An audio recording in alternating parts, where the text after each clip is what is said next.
Hello बच्चा party, welcome to this amazing platform of defence वाला। मेरा नाम है मोहित पुनिया और पुनिया जी की दुनिया में आपका स्वागत है। दोस्तों, आज हम नया चैप्टर स्टार्ट करने जा रहे हैं जिसका नाम है प्रोबेबिलिटी। हाँ, आप लोगों ने बहुत डिमांड किया था कि प्रोबेबिलिटी करा दो, बहुत सारे क्वेश्चन आते हैं सर। बिल्कुल प्रोबेबिलिटी करेंगे, हम अच्छे से पढ़ेंगे। इनफैक्ट प्रोबेबिलिटी के आपको 2 लेक्चर मिलेंगे, एक ये वाला और एक अगला लेक्चर जो आपका ऑब्वियसली थर्सडे को आने वाला है। उसके बाद हम इनवर्स ट्रिग्नोमेट्री की तरफ जाएंगे, क्योंकि बहुत सारे बच्चों ने बोला कि पर्सनल मैसेज भी आई कि सर हमें प्रोबेबिलिटी पढ़ना है, बहुत ज्यादा उसका वेटेज है। तो मैंने प्रोबेबिलिटी को बहुत सारे क्वेश्चंस करवाने हैं आपको और प्रोबेबिलिटी को बेसिक से पढ़ाना है। तो प्रोबेबिलिटी को पहले मैंने 2 पार्ट में डिवाइड कर लिया है। एक पार्ट जो आपका मेनली 11 से हल्का सा ज्यादा है, उससे ज्यादा कुछ नहीं है, और एक पार्ट जो बेसिकली 12th ओरिएंटेड है आपका पूरा। तो प्रोबेबिलिटी विदाउट पीएनसी तो शून्य है, मतलब पीएनसी के सवाल आपको दिखेंगे दिखेंगे, पीएनसी के क्वेश्चन आपको दिखेंगे दिखेंगे प्रोबेबिलिटी के अंदर। तो पीएनसी आपको आना चाहिए और आज हम पीएनसी को भी रिवाइज कर लेंगे प्रोबेबिलिटी की हेल्प से। ठीक है सर, अब प्रोबेबिलिटी की बात करते हैं। देखिए ध्यान से, प्रोबेबिलिटी का मतलब क्या होता है। प्रोबेबिलिटी का मतलब जानने से पहले प्रोबेबिलिटी आपको क्यों पढ़नी है। कल को मान लो आप कुछ मतलब शर्त वर्त लगाने लग जाओ, है ना। आप कुछ किसी को कहो कि आया शर्त लगा लेते हैं भाई, आज बारिश होगी, तो उस केस में आपकी ये प्रोबेबिलिटी काम नहीं आने वाली है। ये आपको प्रोबेबिलिटी जो काम आएगी वो कहां आएगी बेटा, सिर्फ रैंडम एक्सपेरिमेंट में काम आएगी, मैथमेटिक्स में काम आएगी, रैंडम एक्सपेरिमेंट में। Obviously day to day life से रिलेटेड है, आप रिलेट कर सकते हो, लेकिन वो एक्सपेरिमेंट रैंडम एक्सपेरिमेंट होगा तभी हम प्रोबेबिलिटी की बात करेंगे, अदरवाइज प्रोबेबिलिटी की बात नहीं करेंगे। ठीक है सर, अभी रैंडम एक्सपेरिमेंट क्या होता है इसको हम स्टार्ट करेंगे। प्रोबेबिलिटी पढ़ने से पहले ही हम सबसे पहले स्टार्ट करेंगे बेटा रैंडम एक्सपेरिमेंट की बात करेंगे। रैंडम एक्सपेरिमेंट क्या होता है सर, बता दीजिए। रैंडम एक्सपेरिमेंट का मतलब होता है बेटा एक ऐसा एक्सपेरिमेंट किया आपने। एक्सपेरिमेंट मतलब ये नहीं क्लास लेके बैठ गए और वो वाले एक्सपेरिमेंट। जनरल एक कोई इवेंट किया आपने, एक एक्सपेरिमेंट किया, जैसे फॉर एग्जांपल सिक्का उछाला, है ना, टॉसिंग अ क्वाइन, डाइस को रोल किया, या प्लेइंग कार्ड से कोई कार्ड निकाला, या कोई बॉल्स पड़ी थी उनमें से बॉल निकाली। तो ये सारे इवेंट्स जो है रैंडम एक्सपेरिमेंट कहलाएंगे। क्यों? क्योंकि ये बेसिकली आपकी बेसिक कंडीशन को सेटिस्फाई कर रहे हैं। वो बेसिक कंडीशन कौन सी है? पहली कंडीशन ये है कि जितने पॉसिबल आउटकम आ सकते हैं वो एक से ज्यादा होंगे। रैंडम एक्सपेरिमेंट में क्या होता है बेटा, जितने पॉसिबल आउटकम हैं वो आपको पता है और वो एक से ज्यादा है। और दूसरी बात, जो आउटकम मतलब कि आउटकम का मतलब जो रिजल्ट आ रहा है वो आपको पहले से पता ना हो, तभी हम एक्सपेरिमेंट को रैंडम एक्सपेरिमेंट बोलेंगे। मतलब सर जैसे for example tossing a coin, अब आपको ये रैंडम एक्सपेरिमेंट है या नहीं है, ये किसके ऊपर डिपेंड कर रहा है बेटा, समझने की कोशिश करिए कि इसके अंदर 2 ही रिजल्ट आ सकते हैं, या तो हेड आएगा या फिर टेल आएगा। लेकिन आप पहले से नहीं बता सकते कि हेड आएगा या टेल आएगा। ये जरूर बता सकते हो कि इन दोनों में से कुछ आएगा, इसके अलावा कुछ नहीं आएगा, लेकिन आप ये नहीं बता सकते कि हेड आएगा या टेल आएगा। तो जो सारे पॉसिबल आउटकम्स हैं वो आपको पहले से पता है। दूसरी बात, एक से ज्यादा पॉसिबल आउटकम्स है, हां सर। और दूसरी बात क्या है कि आपको जब आप सिक्का उछालोगे तो आपको नहीं पता होगा कि हेड आएगा या टेल आएगा। एटलीस्ट कोहली को तो नहीं पता, अदरवाइज तो वो इतने टॉस ना हारते, है ना विराट कोहली जी। अब तो कैप्टेंसी छोड़ रहे हैं, कोई बात नहीं सर, हमें क्या पता सर, हम तो मैच देखते ही नहीं है। बिल्कुल अच्छी बात है, बहुत बढ़िया। तो मैं रैंडम एक्सपेरिमेंट की बात कर रहा था, an experiment in which total outcomes are known. पहले से आपको सारे आउटकम्स पता है कि क्या क्या आउटकम आ सकते हैं। ऐसा नहीं हो रहा कि सिक्का जो है स्टैंडिंग पोजीशन में खड़ा हो गया, नहीं, ऐसा नहीं बात करनी है बेटा आपको। आप जनरल बात करोगे कि या तो हेड आएगा या टेल आएगा। ऑब्वियसली बायस्ड कॉइन नहीं होगा यहां पे, बायस्ड कॉइन का जो केस होगा वो हम बाद में कंसीडर करेंगे, लेकिन हम यहां पे बात कर रहे हैं रैंडम एक्सपेरिमेंट की। एक ऐसा एक्सपेरिमेंट जिसमें टोटल नंबर ऑफ आउटकम्स जो आ सकते हैं वो आपको पता हो। दूसरी बात कि वो आउटकम्स जो हैं, कौन सा आउटकम आएगा ये आपको नहीं पता जब आप उस एक्सपेरिमेंट को परफॉर्म कर रहे हो। in advance, but occurrence of specific outcome cannot be told in after the completion of, can be told only after the completion of the event, है ना, of the experiment. क्या कह रहा है ये वही बात कह रहा है कि जो आउटकम आएगा वो आपको कब पता लगेगा, जब वो एक्सपेरिमेंट हो चुका होगा, अदरवाइज आपको पता नहीं लगेगा. ठीक है सर. अब सोच के देखिए, मैं यहां खड़ा हूं और मैं बास्केट करने की कोशिश कर रहा हूं, ठीक है, तो वो बास्केट जाएगा या नहीं जाएगा, ये जो डाउट है बच्चों के मन में, प्लीज इसको निकाल दीजिएगा प्रोबेबिलिटी पढ़ते वक्त कि सर दो ही तो केस हो सकते हैं, बास्केटबॉल जाएगा, बास्केट होगा या नहीं होगा, जाने की भी 1/2 और नहीं जाने की भी 1/2 प्रोबेबिलिटी. ये केस दिमाग से निकाल दीजिएगा दोस्तों. अगर ये केस आपके दिमाग में रहता है तो आप प्रोबेबिलिटी को अच्छे से नहीं समझ सकते, दिक्कत हो जाएगी. हमेशा आप मतलब कि जैसे कोई भी क्वेश्चन पूछ लूंगा, जैसे मैंने एक क्वेश्चन मान ला, फॉर एग्जांपल 4 ऑरेंजेस हैं, 3 एप्पल्स हैं, मैं चाह रहा हूं कि एक लाइन में अरेंज कर दो और एंड पे ऑरेंजेस आ जाए, तो आप क्या बोलोगे, सर या तो होंगे या नहीं होंगे, प्रोबेबिलिटी कितनी होगी, हाफ हो गई सर. ऐसे नहीं करना है, बिकॉज अगर आप ऐसे बोलते जाओगे तो आपके मार्क्स कटते जाएंगे और नेगेटिव मार्क्स जो है वो बढ़ते जाएंगे, है ना. ऐसे नहीं करना है, ये दिमाग से कंसेप्ट निकाल दीजिएगा, हो जाएगा या नहीं होगा, बस ये वाला कंसेप्ट निकाल दो, प्रोबेबिलिटी आपकी सॉर्ट हो जाएगी. बाकी प्रोबेबिलिटी की जिम्मेदारी मैं लूंगा, मैं आपको अच्छे से पढ़ा दूंगा. ठीक है सर. उम्मीद करता हूं रैंडम एक्सपेरिमेंट आपको समझ में आया होगा. जैसे वो बास्केट वाला केस जो मैं कह रहा था, वो रैंडम एक्सपेरिमेंट नहीं है आपका. बारिश होगी नहीं होगी रैंडम एक्सपेरिमेंट नहीं है. कार की चाबी लगाई और स्विच ऑन किया, कार स्टार्ट होगी या नहीं होगी, ये रैंडम एक्सपेरिमेंट नहीं है, because they are dependent on external factors also. Car की सर्विसिंग हो रखी है नहीं हो रखी, किस टाइप का मॉडल है कार का, उसमें क्या क्लच कैसे दबाना होगा, कैसे करना होगा, गियर में कैसे है, आप कितने टैलेंटेड हो, मतलब कि आपको आता है नहीं आता, उल्टा घुमा रहे हैं क्या पता लगा, है ना. नो सीखिए, नोविस लोग, है ना.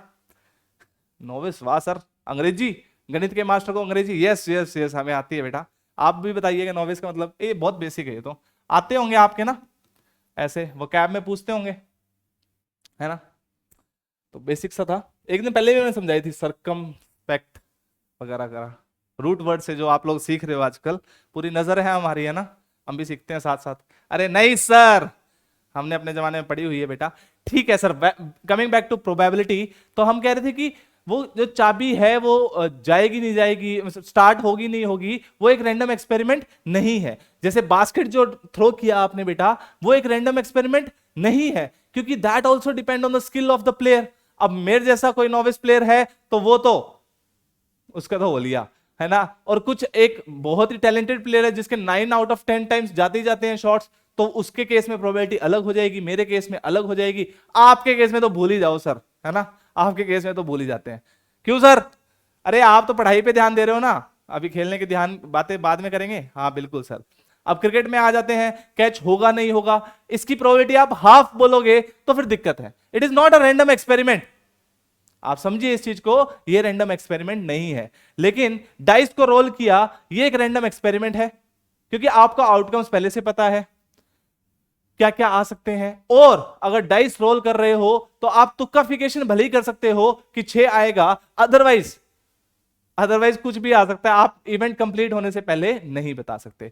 तो ये बात कर ली हमने रैंडम एक्सपेरिमेंट की. आगे बढ़ते हैं सर. सैंपल स्पेस, जो total number of possible outcomes होते हैं उनके कलेक्शन या उनके सेट को हम क्या बोल देते हैं, sample space. The set of total possible outcomes in a random experiment is sample space.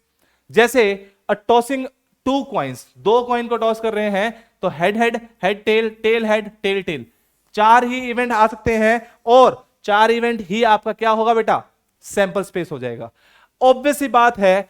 अगर देखिए अब आप पीएनसी समझ के आए हो, 1 कॉइन सैंपल स्पेस में कितने, 2 एलिमेंट्स आएंगे, हेड या फिर टेल.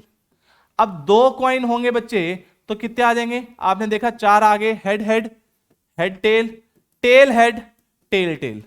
ठीक है सर.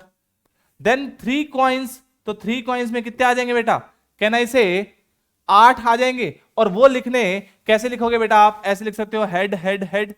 लिखना आता होगा सर, कोई बात नहीं. तो बेसिकली मैं क्या समझा रहा हूं, 2 की पावर 3 है यहां पे. 4 कॉइन्स हो जाएंगे तो कितना आ जाएगा बेटा, 2 की power 4 total number of elements in the sample space की बात कर रहे हैं यहां पे। कैसे आ रहा है ये, एक कॉइन है, दो ही पॉसिबिलिटी है, हेड या टेल। दो कॉइन हो गए, 2 × 2 पॉसिबिलिटीज होगी, इसके पास भी दो, इसके पास भी दो। अगर 3 कॉइन हो गए तो इसके पास दो, इसके पास दो, इसके पास दो। बेसिक पीएनसी का प्रिंसिपल मल्टीप्लीकेशन प्रिंसिपल है, और कुछ भी नहीं है। ठीक है सर जी, ठीक है सर, समझ में आ गया। सिमिलरली अगर आप डाइस की बात करते हो, ये बहुत बेसिक प्रोबेबिलिटी से स्टार्ट किया है, क्योंकि मेरे को बच्चों ने, मेरे प्यारे, मेरे लाल, मेरे हरे, मेरे नीले, मेरे पीलों ने कहा कि सर प्लीज हमें पूरा बेसिक से जबरदस्त पढ़ाइएगा, पूरी प्रोबेबिलिटी करवा दीजिएगा। बिल्कुल, तो मैंने ठान लिया कि आपको स्टार्ट ही बेसिक से करेंगे और ऊपर तक लेके जाएंगे। तो डाइस है, एक डाइस को रोल किया तो टोटल नंबर ऑफ आउटकम्स कितने आ जाएंगे, नंबर ऑफ आउटकम्स सर 6 आ जाएंगे, है ना। 6 पॉसिबल आउटकम्स है, 1 2 3 4 5 6। वैसे ही अगर 2 डाइस को रोल करेंगे तो कितने आ जाएंगे बेटा, कैन आई से फर्स्ट के पास भी 6 ऑप्शन, सेकंड के पास भी 6 ऑप्शन, तो 6 × 6 36 आ जाएंगे, और यू कैन से 6 स्क्वायर दैट इज 36। और 3 डाइस को रोल करेंगे तो हर के पास 6 ऑप्शन हो जाएंगे, तो यू कैन से 6 क्यूब दैट इज 216। और ऐसे ही आगे बढ़ता रहेगा अपना कारवां जो है, ऐसे ही बढ़ता रहेगा। तो ये कहां से आ रहे हैं, नंबर ऑफ पॉसिबल आउटकम्स आप पीएनसी की हेल्प से, बेसिक पीएनसी की हेल्प से निकाल सकते हो। This is called as sample space. ठीक है सर, आगे बढ़ते हैं। इवेंट क्या होता है सर, जैसे एक कॉइन को टॉस किया, अ coin is tossed,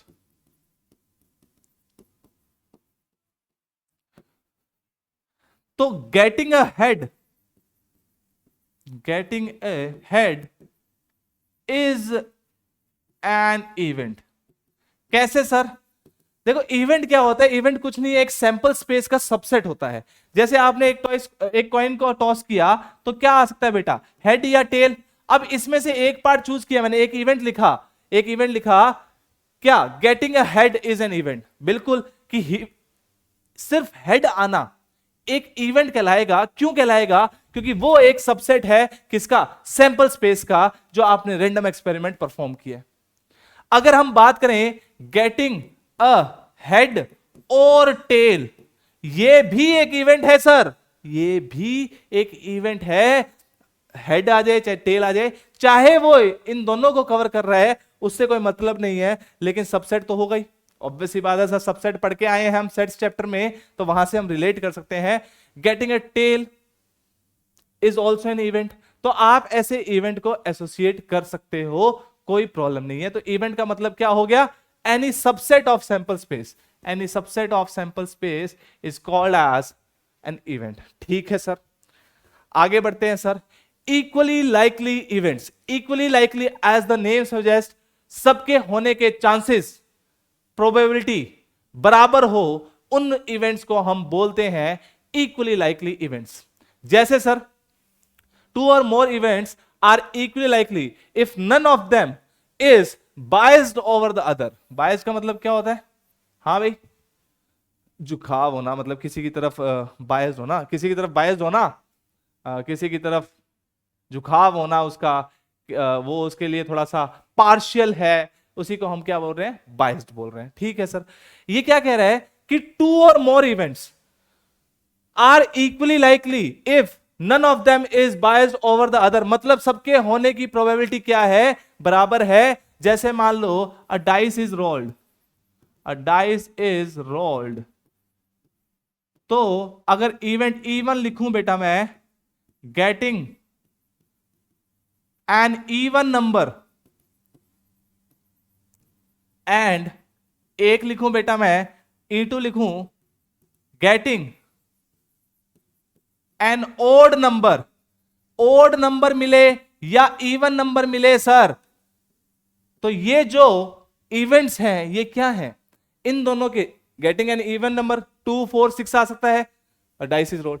getting an odd number 1 3 5 आ सकता है। दोनों की प्रोबेबिलिटी जो होगी वो क्या हो जाएगी, सेम हो जाएगी। तो हम क्या बोलेंगे कि they are, E1 and E2 are equally likely events. ठीक है सर, अगर मैं एक इवेंट और लिख देता हूं यहां पे E3, E3 getting a prime number,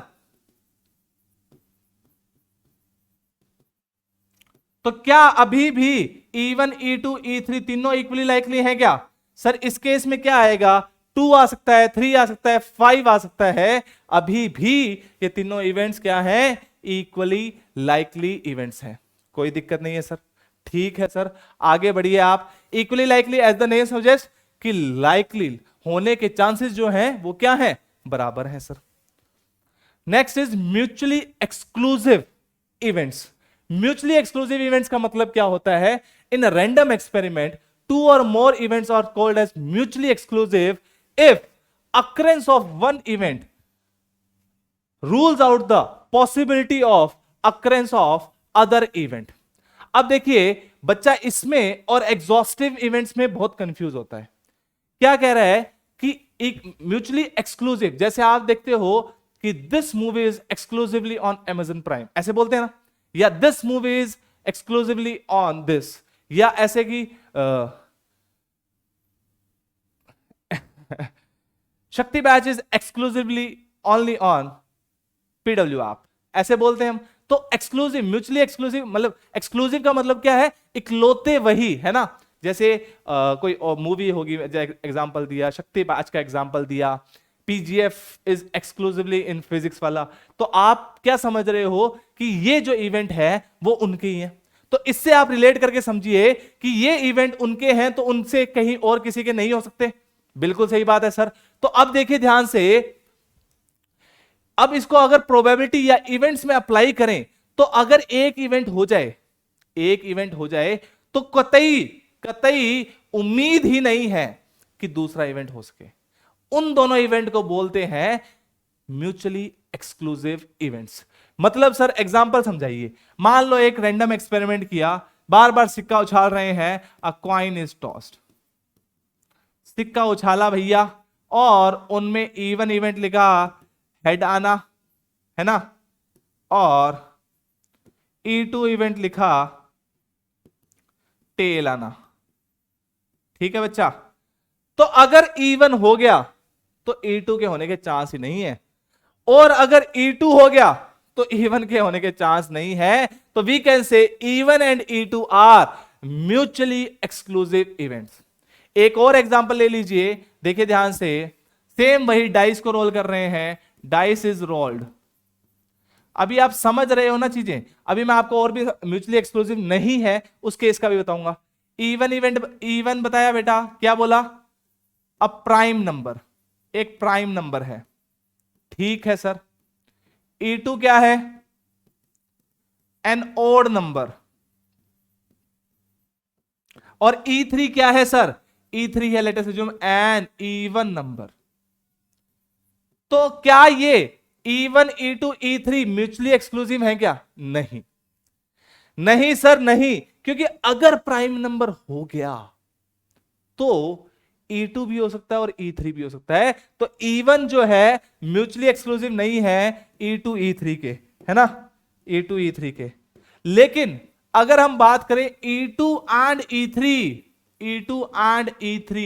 तो क्या मैं बोल सकता हूं अगर ओड नंबर आ गया तो इवन कहेगा टाटा बाय बाय, और इवन आ गया तो बोलेगा ओड, कहेगा क्या भैया कहां से आ गए आप, अब नहीं आ सकते आप, हम आ चुके हैं, हमारा यहां पे स्थान ग्रहण हो चुका है, हम अब आपको नहीं आने देंगे। तो they are mutually exclusive. Even E2 and E3 जो है म्यूचुअली एक्सक्लूसिव है कि एक हो गया अगर mutually exclusive if occurrence of one event rules out the possibility of occurrence of another event, कि हो ही नहीं सकता दूसरा इवेंट। लेकिन मैंने एक एग्जांपल ऐसा भी दे दिया जिसमें वो म्यूचुअली एक्सक्लूसिव नहीं है ना। ठीक है सर, और भी बहुत सारे एग्जांपल ले सकते हो आप। मल्टीपल ऑफ 3 ले लीजिए, वो म्यूचुअली एक्सक्लूसिव नहीं होगा, है ना। हाँ सर, यहां पे E3 इवेंट ले लीजिए, गेटिंग अ हेड और अ टेल, तो वो नहीं हो सकता म्यूचुअली एक्सक्लूसिव। समझ रहे हो? तो ऐसे इवेंट्स म्यूचुअली एक्सक्लूसिव होंगे, म्यूचुअली एक्सक्लूसिव नहीं होंगे, ये चीज समझ में आ गई। ठीक है सर, इन्हीं एग्जांपल को थोड़ा ध्यान से देखते रहिएगा, क्योंकि अगला जो है वो है एग्जॉस्टिव। एग्जॉस्टिव का मतलब क्या होता है?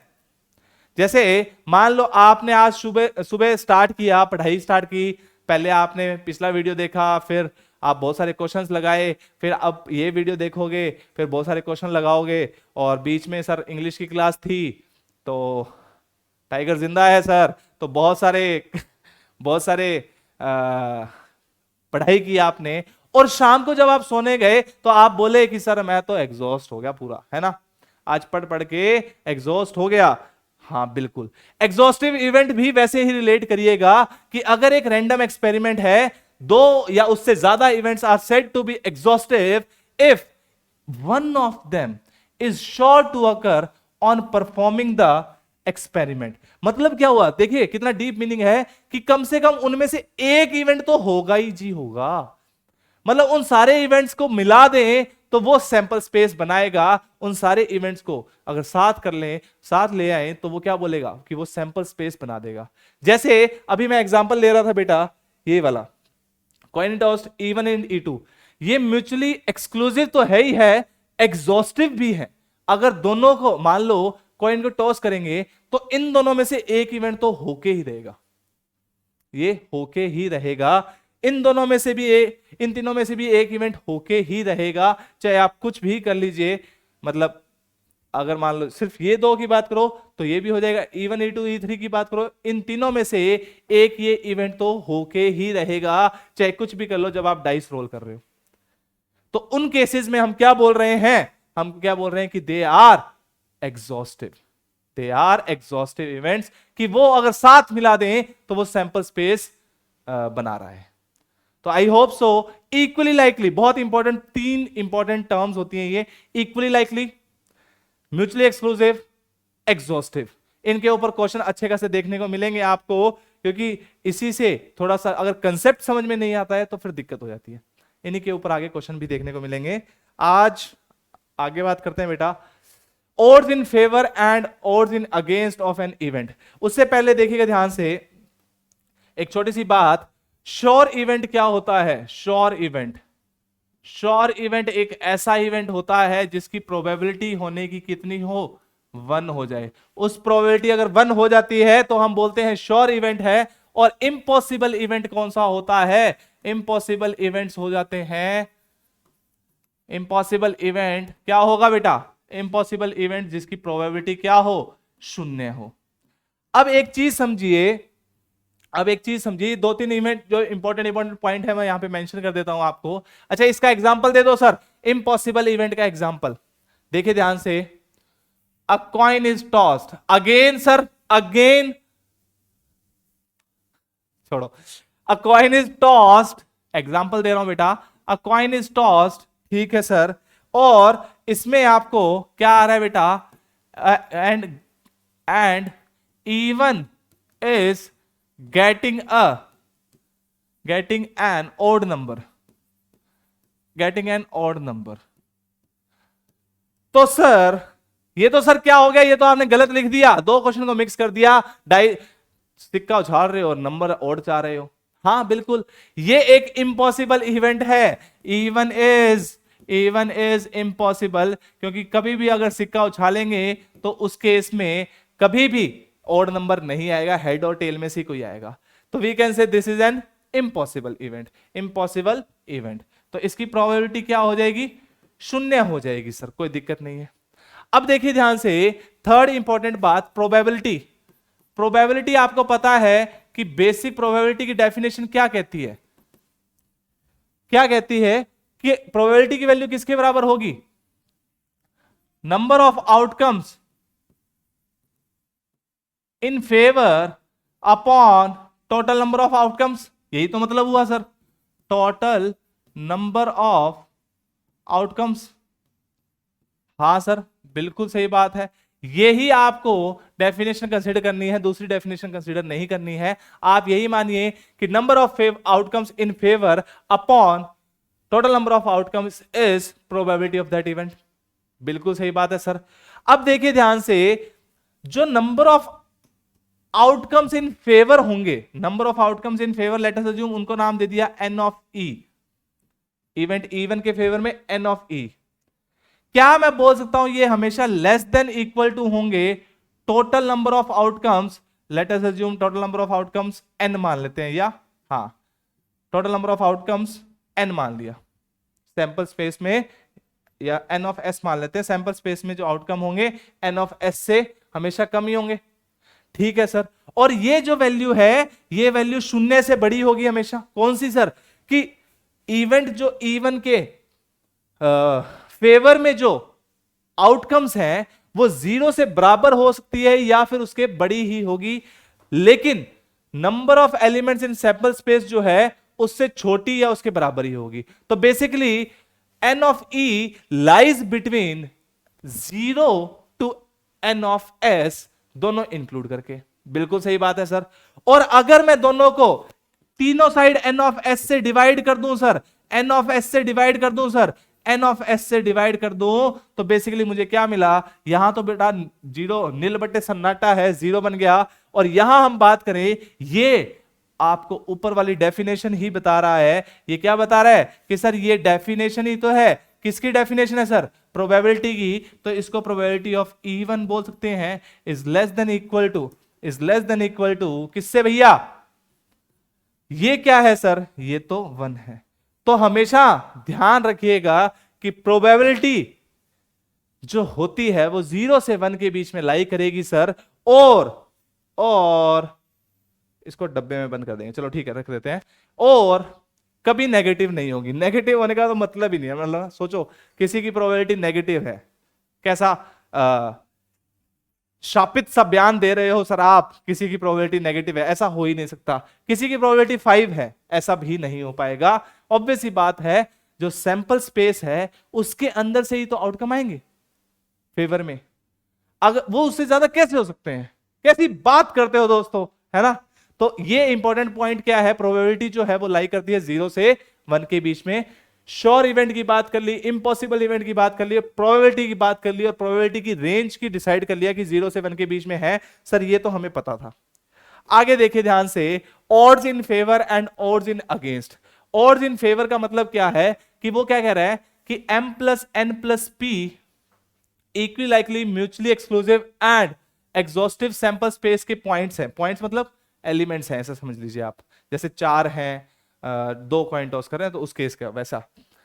तो अगर m सैंपल पॉइंट्स जो हैं वो फेवर में है इवेंट A के, तो ऑब्वियस ही बात है बाकी n प्लस p जो होंगे वो अगेंस्ट में होंगे। ऑब्वियस ही बात है सर। और m ratio n plus p क्या हो जाएगा?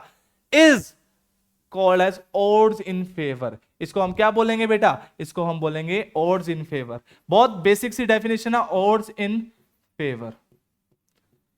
और यू कैन से जो फेवर रेशो नॉन फेवरेबल है तो ऑड्स इन फेवर। और अगर हम बात करें n प्लस p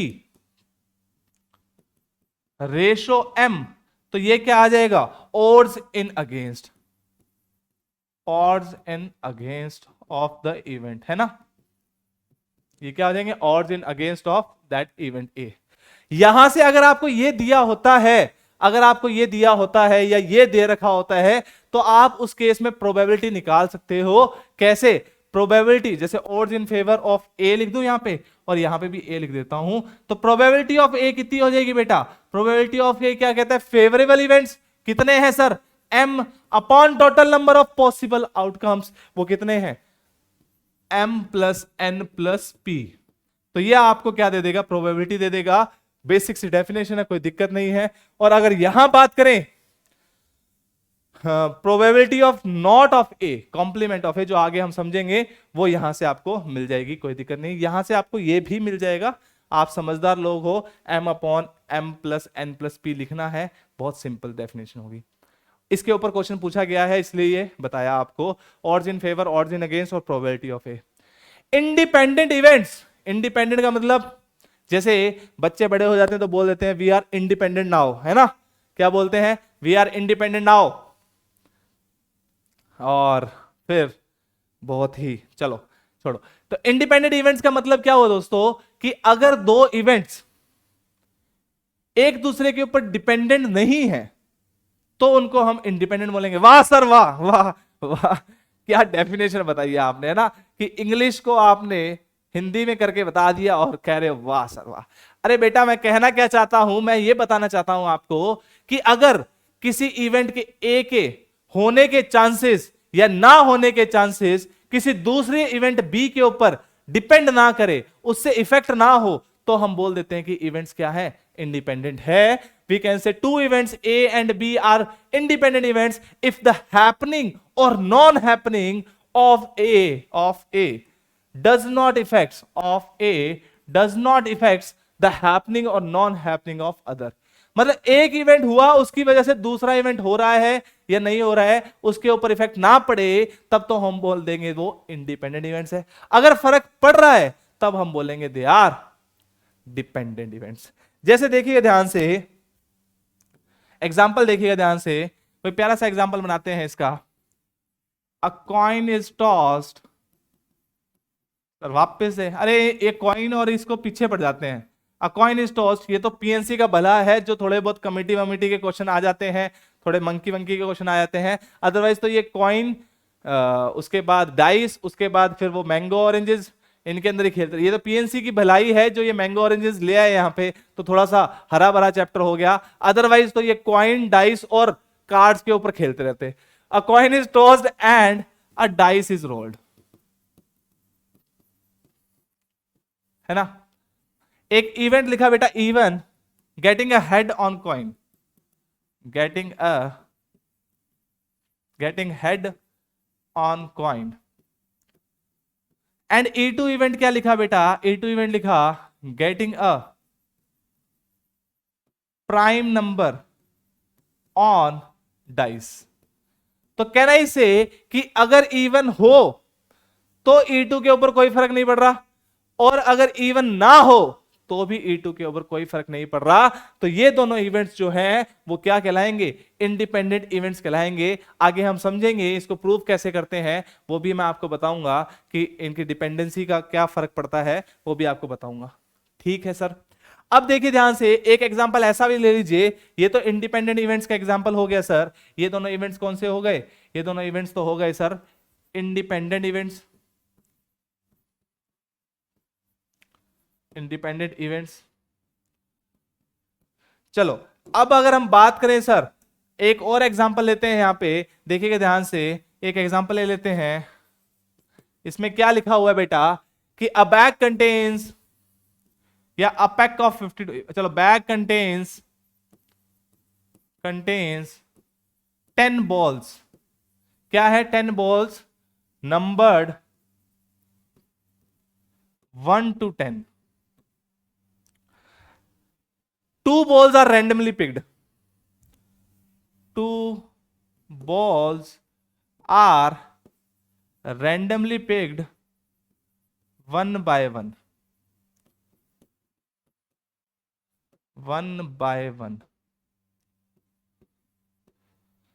ठीक है. अब देखिए ध्यान से, अब इवेंट इसके अंदर डिफाइन करें बेटा कि क्या है. इवेंट इवन है, ball 1 is numbered odd numbered, ball 2 is prime numbered.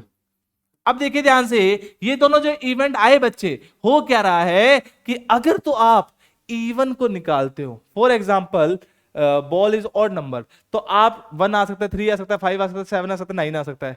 मान लो 5 आ गया. अगर 5 आ गया तो वो बॉल अगर आपने रिप्लेस कर दी तो E2 के ऊपर कोई इफेक्ट नहीं पड़ेगा. रिप्लेस करना मतलब निकाला, वैसी 5 नंबर बॉल दोबारा डाल दी तो E2 के ऊपर इफेक्ट नहीं पड़ेगा. तब तो ये इंडिपेंडेंट इवेंट्स हो जाएंगे. लेकिन अगर आप वो बॉल निकाल रहे हो, उसके बाद दूसरी बॉल निकाल रहे हो विदाउट रिप्लेसमेंट, तो E2 के ऊपर इफेक्ट पड़ जाएगा. तो E2 के ऊपर इफेक्ट पड़ जाएगा, और E2 के ऊपर इफेक्ट पड़ गया तो वे दे आर डिपेंडेंट इवेंट्स. तो in this case if replacement is given तो independent events, replacement is not given तो डिपेंडेंट इवेंट्स. समझ रहे हो. डिपेंडेंट क्यों है, क्योंकि इसके होने और ना होने से, इवन के होने और ना होने से E2 के ऊपर फर्क पड़ रहा है, इसीलिए हम उसको बोल रहे हैं डिपेंडेंट इवेंट्स. रिप्लेस्ड के, नॉन रिप्लेसिंग के केस में. और रिप्लेसमेंट अगर हो रहा है तो अगर पहला होता ना होता मुझे कोई फर्क नहीं पड़ता. सेकंड केस में भी मुझे 10 बॉल्स मिलती, 1 to 10 नंबर, मैं बॉल को निकालता, उसमें केस में कोई फर्क नहीं पड़ता. तो ये दोनों इवेंट्स क्या हैं? ये दोनों इवेंट्स डिपेंड करेंगे कंडीशन पे। यहां पे क्या लिखा हुआ है? One by one, replacing one और नॉट, या फिर बाय रिप्लेसिंग।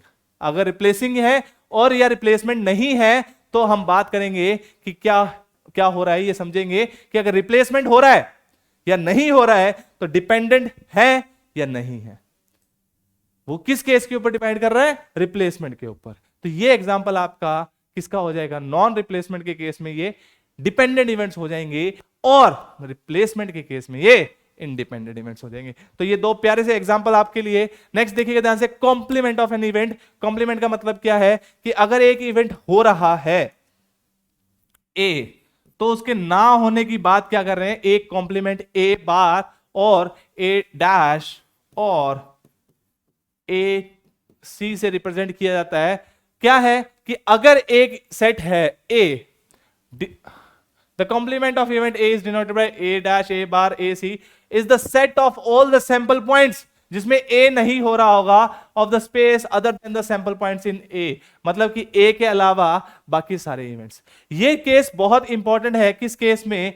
जैसे मान लो आपको प्रोबेबिलिटी ऑफ ए निकालनी है, प्रोबेबिलिटी ऑफ ए निकालने किसी इवेंट में, तो आप ये चीज समझिए कि ए और ए डैश या तो ए होगा या ए नहीं होगा। इस दोनों की वैल्यू 1 होगी। सम कर दें प्रोबेबिलिटी का। ये हाफ हाफ वाला केस नहीं है। ये क्या कह रहा है? कुछ सैंपल पॉइंट्स ए के फेवर में है, कुछ सैंपल पॉइंट्स ए के फेवर में नहीं है, तो ए प्लस ए डैश की प्रोबेबिलिटी क्या होगी? 1 हो गई। तो ये जो पी ऑफ ए आया वो किसके बराबर आया? 1 minus P of A dash या ए बार या ए कॉम्प्लीमेंट। हाँ सर। तो अब देखिए ध्यान से, अगर आपको एक ऐसा केस मिलता है जिसमें ए कॉम्प्लीमेंट निकालना इजी है और निकालना आपको ए है, तो आप ये चीज यूज करोगे। Rather than finding all the cases of A, you just need to find value of A dash या ए बार या ए कॉम्प्लीमेंट। कैसे सर? क्योंकि आपको निकालनी वैल्यू ये होगी दोस्तों। आप ये वैल्यू निकाल दीजिए और उसको 1 में से सब्ट्रैक्ट कर दीजिए, तो आपका केस जो है इजी हो जाएगा। क्वेश्चंस के दौरान हम देखेंगे। ठीक है सर? ठीक है गुरुजी, बढ़िया है सर, मास्टर बहुत बढ़िया है ना? ठीक है, चलिए दोस्तों अब आगे बढ़ते हैं, अलजेब्रा ऑफ इवेंट्स की बात करते हैं। ये बेसिक चीज है जो आपको समझ में आनी चाहिए, अगर नहीं आती तो दिक्कत हो जाती है। ये वेन डायग्राम्स आपने किए थे बेटा, वेन डायग्राम्स हैं ये, आपको पता ही है। लेकिन सर वेन डायग्राम तो हमने किस में देखे थे बेटा? वेन डायग्राम तो सर हमने सेट्स में देखे थे। यहां इसका क्या रोल है? देखो कुछ नहीं है, ये जो यूनिवर्सल सेट होता है वो आपका अब सैंपल स्पेस हो जाएगा, एन ऑफ एस हो जाएगा, और जो इवेंट दे रखा होगा वो आपका फेवरेबल इवेंट हो जाएगा। जैसे कॉम्प्लीमेंट ऑफ इवेंट की बात कर रहे हैं, तो शेडेड रीजन जो है पी ऑफ ए डैश की बात हो रही है, पी ऑफ ए डैश की बात हो रही है। अब प्रोबेबिलिटी से कैसे रिलेट कर रहे हो सर आप? देखिए ध्यान से, अगर मैं यहां एन ऑफ ए डैश लिख देता हूं बेटा, दैट इज, उसको अगर एन ऑफ एस से डिवाइड कर देता हूं तो वो पी ऑफ ए डैश आ जाएगा। हाँ सर, तो प्रोबेबिलिटी ऑफ ए डैश क्या होगा? Probability of A dash will be number of elements favour to A dash upon total number of elements, total number of elements. यही case हम यहां पे देख रहे हैं कि अगर ये रीजन की बात हो रही है तो ये कौन सा है? कॉम्प्लीमेंट ऑफ ए है, ए को छोड़ के बाकी सारे इवेंट्स। द इवेंट ए और बी, ये बी डैश नहीं है दोस्तों, ये बी है, ये ऐसे सेमीकोलन में लिखा गया, वो वाले में लिखा गया है, ठीक है। द इवेंट ए और बी, ए हो जाए या बी हो जाए, you also know this by A union B. किस नाम से जानते हो आप इसको? ए यूनियन बी नाम से भी जानते हो, A union B. A union B का मतलब क्या हो गया सर? ऑब्वियसली कि ए हो जाए, बी हो जाए या दोनों हो जाए, मुझे कोई मतलब नहीं है, इवेंट ए और बी की बात हो रही है यहां पे, ठीक है सर। सिमिलरली अगर हम बात करें the event A and B, A and B, और नहीं है, ये क्या है? एंड है। देखो कलाकारी, देखो और लिखाऊं, चलो कौन सा कलर है ये? जो भी है, चलो येलो से लिख दो, एंड बी। अरे सर ये क्या कर दिया? देखो इसको यहां शिफ्ट किया और छोटा हो जा भाई, नहीं हो रहा, हो गया। ए एंड बी की बात हो रही है सर। ए एंड बी का मतलब क्या है? इंटरसेक्शन भी जानते हैं सर हम इसको। Probability of A intersection B की बात हो रही है। ठीक है सर। नेक्स्ट देखिए, event A but not B. A not B, इसको हमने किसी चीज के थ्रू पढ़ा था सेट्स में, बताइएगा मुझे कमेंट सेक्शन में। कुछ डिफरेंस की बात हुई थी। A but not B, neither A nor B. Neither A nor B का मतलब क्या हो गया? ए यूनियन बी का कॉम्प्लीमेंट, है ना। ए यूनियन बी को छोड़ के बाकी सारा अगर एरिया हो तो उसको हम बोलेंगे neither A nor B event. Obvious ही बात है, आप इसको नाम दे सकते हो। ये बेसिक चीज है आपकी, क्या कहते हैं, वेन डायग्राम के थ्रू इजिली आ जाता है। ठीक है सर, आगे बढ़ते हैं सर। देखिएगा ध्यान से, कंडीशनल प्रोबेबिलिटी। कंडीशनल प्रोबेबिलिटी क्या होती है, ये चीज समझते हैं। देखिए ध्यान से, अभी तक क्या हो रहा था प्रोबेबिलिटी में, इसके बाद हम क्वेश्चंस करेंगे बेटा। ठीक है, इसके आगे की जो बेस थ्योरम है, तो वो जो सब चीजें हैं वो हम नेक्स्ट क्लास में डिस्कस करेंगे। आज इसके ऊपर भर भर के क्वेश्चंस करेंगे इसके बाद। ठीक है सर, देखिए ध्यान से, हम बात कर रहे थे कंडीशनल प्रोबेबिलिटी की। अभी कंडीशनल प्रोबेबिलिटी क्या है? अरे एक ऐसी प्रोबेबिलिटी जिसमें कंडीशन लगा दो, कंडीशनल प्रोबेबिलिटी है ना सर। हाँ बिल्कुल यही होता है, बस इसका मीनिंग थोड़ा सा डिफरेंट है, वो समझते हैं। अभी तक क्या हो रहा था कि कोई इवेंट हो रहा था, कोई इवेंट हो रहा था, उसकी प्रोबेबिलिटी आप कैसे निकाल रहे थे बेटा? कि आप टोटल नंबर ऑफ केसेस ले लेते और ऊपर की साइड क्या लिखते? फेवरेबल केसेस, तो आपको मिल जाती प्रोबेबिलिटी। लेकिन मैं क्या कह रहा हूं, अब क्या हो रहा है कि इवेंट एक नहीं है, इवेंट दो हो गए। ए एंड दो इवेंट की बात हो रही है, ए एंड बी। दो इवेंट है, ए है एक, दूसरा इवेंट बी है। अब मैं क्या कह रहा हूं कि probability of A given that B has already occurred, मतलब कि इवेंट बी हो चुका है, तब आप ए की प्रोबेबिलिटी बताइए।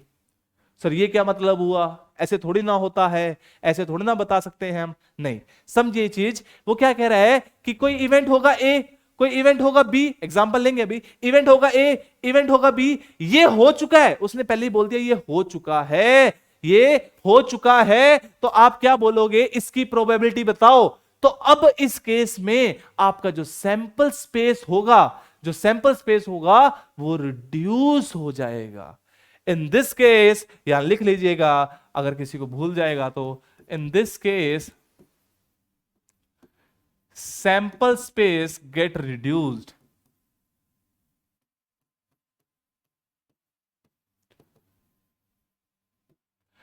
है ना।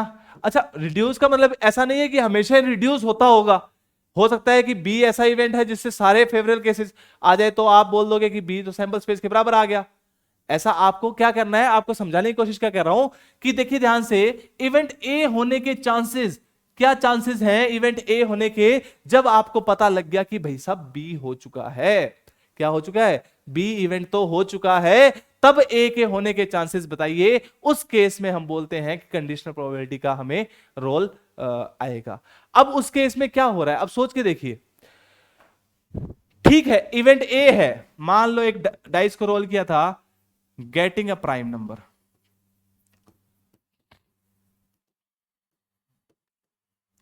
और इवेंट बी को getting a even number, even number.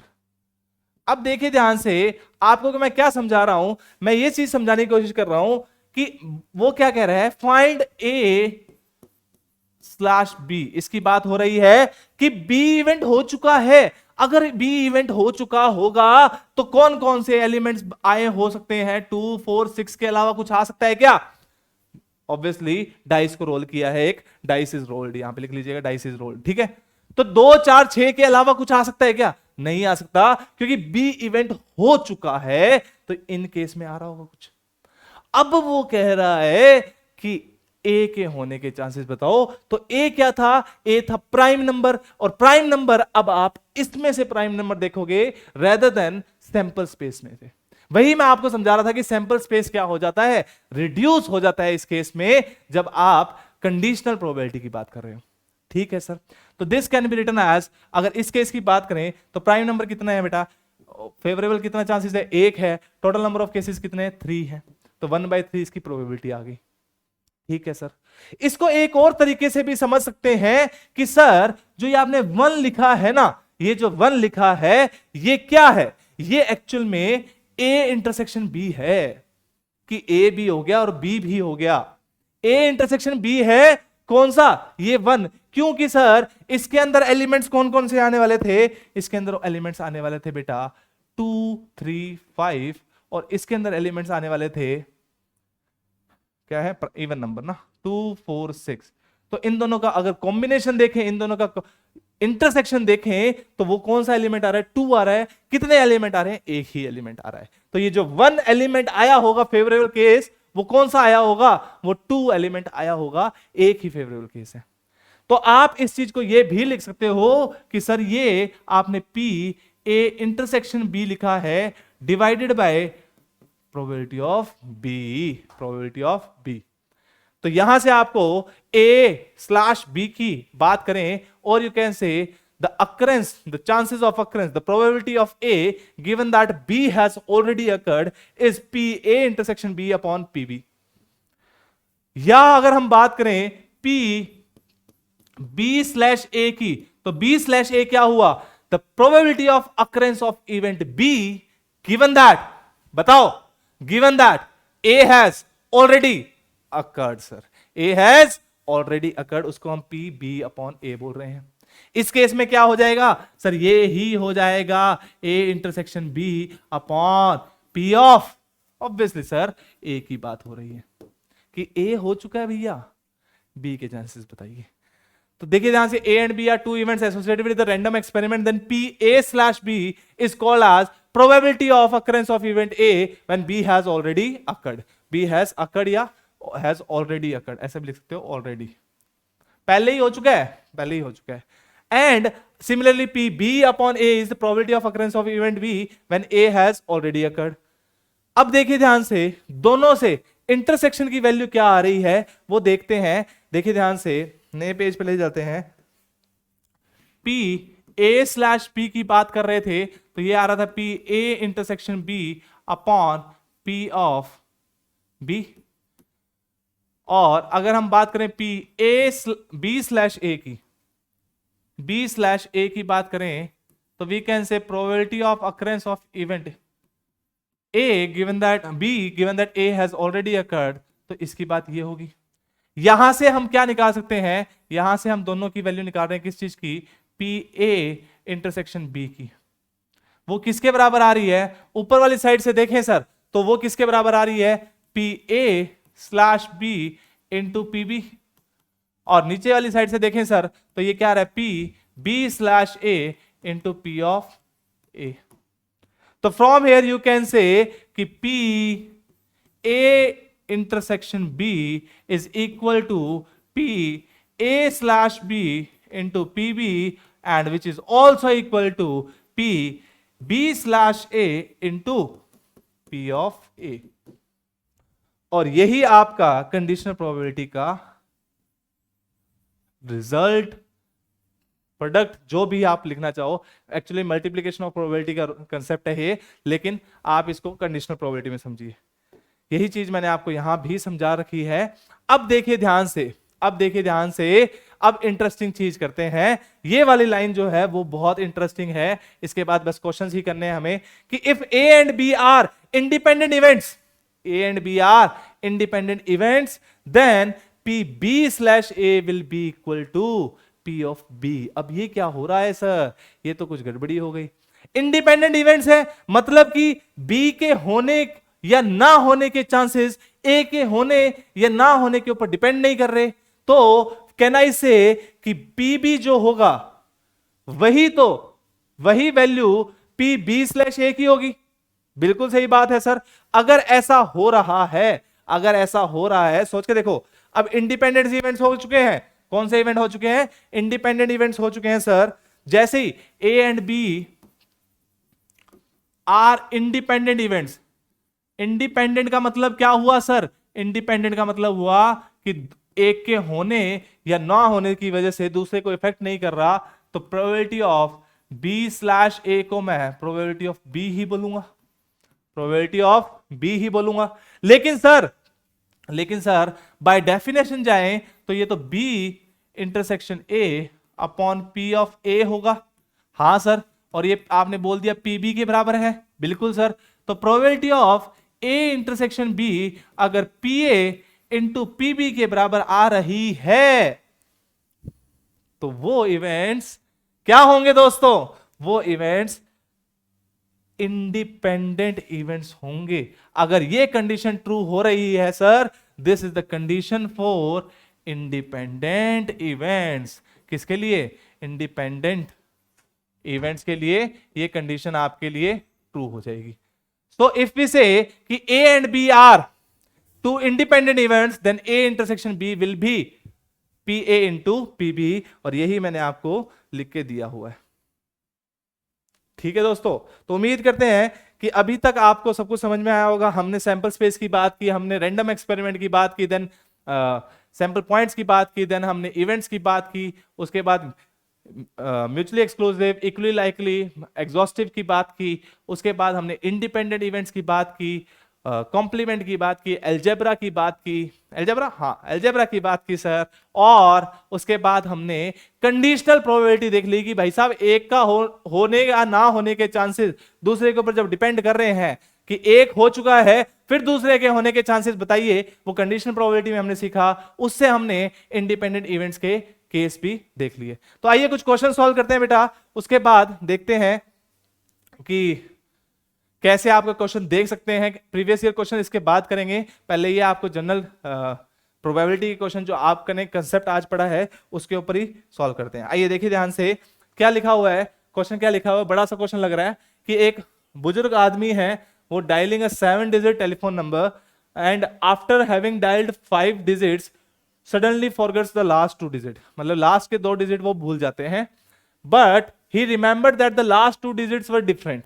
ठीक है सर, उनको याद था कि लास्ट के 2 डिजिट्स जो हैं वो डिफरेंट है। ठीक है, on this assumption he randomly dials the last 2 digit, what is the probability that the correct telephone number is dialed? तो ये तो बेसिक प्रोबेबिलिटी का क्वेश्चन है। क्या मैं बोल सकता हूं, ये तो पीएनसी की हेल्प से बेसिक मल्टीप्लिकेशन ऑफ क्या कहते हैं प्रिंसिपल ऑफ काउंटिंग से आप सॉल्व कर सकते हो। क्या कह रहे हैं कि उनको ये याद है कि लास्ट के 2 नंबर अलग अलग हैं, तो पॉसिबल केसेस कितने हो जाएंगे? पॉसिबल केसेस देखिएगा ध्यान से, total number of possible cases, can I से अगर मान लो 6th के पास 10 ऑप्शन है, 0 1 2 3 4 5 6 7 8 9 तक 10 ऑप्शन है, तो 7th नंबर के पास 9 ही ऑप्शन है, क्योंकि ये उनको याद है कि जो 6th पोजीशन पे था वो 7th पोजीशन पे नहीं है। तो पॉसिबल नंबर ऑफ केसेस 90 हो जाएंगे। प्लीज इसको 100 मत लीजिएगा, मुझे पता है बच्चा 10 into 10 लिखता है, सर 10 हो सकते, सर अलग हो सकते, लेकिन उन्होंने एक लाइन बीच में लिख के दे दी कि आप यहाँ पे जो बुजुर्ग आदमी है, ओल्ड मैन है, उनको पता है कि total number of possible total number जो लास्ट के 2 डिजिट हैं दे आर डिफरेंट, तो इसलिए पॉसिबल आउटकम्स 90 है। अब वो क्या कह रहे हैं, what is the probability that the correct telephone number is dialled? तो probability of correct phone number is dialled, event A मान लिया, तो एक ही तो होगा, एक ही केस फेवरेबल होगा उनके कि नंबर सही मिल जाए, तो 1 upon total number of cases 90 will be your answer. तो बी ऑप्शन करेक्ट हो जाएगा, ए को मत मार्क करिएगा। ये कैसा होगा, 1 अपॉन 100 वाला केस है, जब 1 upon 100 total number of cases आप ले लो तब ये वाला केस आएगा। ठीक है सर, आगे बढ़ते हैं। 4 apple and 3 oranges are randomly placed in a line, find the chances that the extreme fruits are both oranges. 4 apple, apple apple apple apple, orange orange orange, है ना, 3 oranges are randomly placed in a line, तो total number of cases कितने होंगे बताइए भैया? Total number of cases, क्या मैं ये बोल सकता हूं कि ये 7 factorial upon 4 factorial into 3 factorial है? कैसे सर, सोच के देखिए, अगर सिर्फ 4 एप्पल होते, इनको एक लाइन में अरेंज करने के कितने तरीके होते? एक ही तरीका होता, because all the apples are alike here, तो आप बोलते 4 फैक्टोरियल डिवाइडेड बाय जितने अलाइक होते हैं उनसे डिवाइड कर देते हो 4 फैक्टोरियल। अगर आप बात करते हो कि 4 एप्पल हैं और 1 ऑरेंज होता, तो टोटल नंबर ऑफ ऑब्जेक्ट्स तो गए 5, थिंग्स तो 5 हो गई, लेकिन इसके अंदर 4 एक जैसे हैं, तो आप 4 फैक्टोरियल से डिवाइड कर देते हो, जितने अलाइक होते हैं उतने फैक्टोरियल से डिवाइड कर देते हैं। तो कितने केस आ गए? ये 5 केसेस आ गए, है ना, ये 5 केसेस, ये तो ऑब्वियसली 1 केस आ गया। मैं अलग कुछ समझा रहा हूँ, इस क्वेश्चन से कुछ नहीं समझा रहा, पीएनसी को रिवाइज करवा रहा हूँ। ये 5 केसेस कौन से होते हैं, देखो ओ यहां आ जाता, फिर पहली पोजीशन पे आ जाता, दूसरी पे आ जाता, तीसरी पे, चौथी पे, पांचवी पे, 5 केस हो गए। उसके अलावा एप्पल्स तो एक जैसे ही है, छोटे बड़े एप्पल नहीं है, हिमाचली नहीं है, कोई ऐसा मत बोलिएगा सर ये हिमाचल के एप्पल हैं, ये यहाँ के हैं, अलग अलग है, नहीं। जब तक आपको नहीं दिया गया आप एप्पल्स को अलाइक अज्यूम करोगे। सिमिलरली अगर मान लो 4 एप्पल है, 3 ऑरेंजेस हैं, तो टोटल आपके पास कितने फ्रूट्स हैं, 7 फ्रूट्स हैं। 4 फैक्टोरियल से इसलिए डिवाइड किया because there are 4 apples, 3 factorial से इसलिए डिवाइड किया बिकॉज देयर आर 3 ऑरेंजेस। ये आपके टोटल नंबर ऑफ केसेस हो गए। Extreme fruits are both oranges, 1 2 3 4 5 6 7, यहां पर भी ऑरेंज रखना है, यहां पर भी ऑरेंज रखना है, बाकी जगह आपको Apple apple apple apple orange इनको अरेंज करना है। तो इनके फेवरेबल केस कितने हो जाएंगे बेटा, कहना इसे सर फेवरेबल जो है वो कितने होंगे, कहना इसे, ये तो दोनों फिक्स हो गए, और 5 factorial upon 4 factorial is the favourable case, simple. तो ये 5 केस क्या हो गए, फेवरेबल हो गए। और इसका आंसर निकाल लेते हैं, ये कितना आया बेटा, 7 इंटू 6 इंटू 5 अपॉन 3 फैक्टोरियल, ये इससे कैंसिल आउट हो गया, तो कितना आ गया बेटा, 35 आ गया। इनफैक्ट ये 7C4 या 7C3 भी लिखा हुआ है, लेकिन उसका और इसका कोई रिलेशन नहीं है, मैं आपको बस वैल्यू बता रहा हूं। 7 5 35 होता है, कोई दिक्कत नहीं है। तो प्रोबेबिलिटी कितनी होगी बेटा, 5/35, दैट इज 1/7। क्या कोई ऑप्शन मैच कर रहा है, हाँ sir, B option again match कर रहा है, आपका B is the correct answer. तो ये मैं आपको समझा रहा हूं क्योंकि प्रोबेबिलिटी भी रिवाइज करवा रहा हूं साथ साथ, इसलिए टाइम लग रहा है। अदरवाइज तो आपने ये लिखना था 35, ये लिखना था 5 5/35, 1/7 टिक मारना था और अगले क्वेश्चन पे चलना था। ठीक है सर, नेक्स्ट क्वेश्चन देखिए सर। ये क्वेश्चन मैंने इसने बताया ताकि आप मतलब कि इसके मैंने ऑप्शन नहीं दिखे, सब्जेक्टिव करवा देता हूं 3 ऑप्शन, ताकि 3 क्वेश्चन साथ ही निपट जाएं। देखिए ध्यान से, ए ऑप्शन क्या कह रहा है, पहले क्वेश्चन पढ़ लेते हैं। 2 natural numbers are randomly selected from the set of first 20 natural number, 1 से लेके 20 तक नेचुरल नंबर लिखे हैं और 2 नेचुरल नंबर रैंडमली सिलेक्ट किए गए हैं। Find the probability that their sum is odd. पहला केस क्या है, सम इज ओड। तो पहले तो टोटल नंबर ऑफ केसेस बता दो भैया, टोटल नंबर ऑफ केसेस कहना इसे 20C2 होंगे। 20 में से अगर 2 चीजें सिलेक्ट करनी है, सारी 20 चीजें डिफरेंट है, तो यू विल से 20C2। बिल्कुल सही बात है सर।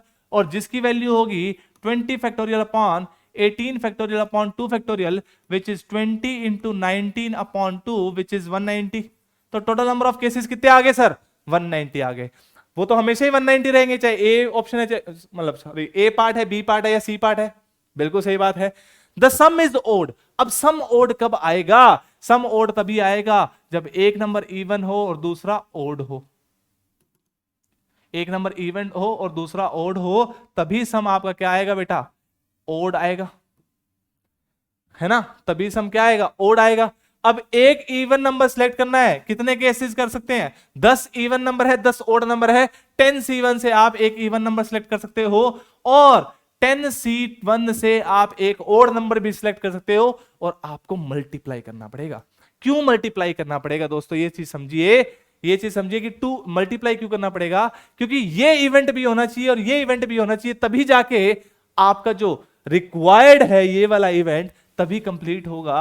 और ये बेसिक चीज हमने किस में सीखी थी, प्रिंसिपल ऑफ मल्टीप्लिकेशन में, काउंटिंग का जो प्रिंसिपल सीखा था उसके अंदर हमने ये बेसिक चीज सीखी थी कि इवेंट इवन प्लस ओड हमेशा ओड होता है सर। तो वी कैन से 10C1 से आपने इवन नंबर सेलेक्ट कर लिया, 10C1 से आपने ओड नंबर सेलेक्ट कर दिया। अब क्या मैं इसको 2 से मल्टीप्लाई करूं, अरे नहीं, आपको सिलेक्शन करना है सिर्फ यहां पे, आपको सिलेक्शन करना है सिर्फ यहां पे, और कुछ नहीं करना सर। ओहो, कुछ हो गया गड़बड़, चलो दोबारा लिख लेते हैं। आइए, क्या था बेटा, सम जो है इज ओड की बात हो रही है, सम ओड होगा, कब होगा, इवन प्लस ओड। तो even plus odd, total number of cases कितने आए थे बेटा, टोटल नंबर ऑफ केसेस आए थे sir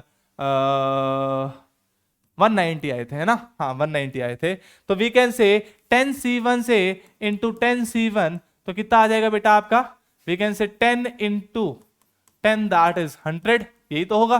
10 factorial upon 9 factorial into 1 factorial it's 10 C1, 10 C1 that is 10 into 10 100। तो प्रोबेबिलिटी ऑफ ए कितना हो जाएगा बेटा, 100 अपॉन 190 दैट इज 10/90। ए का आंसर, ए तो ये आंसर हो गया, ये आपका ए पार्ट हो गया।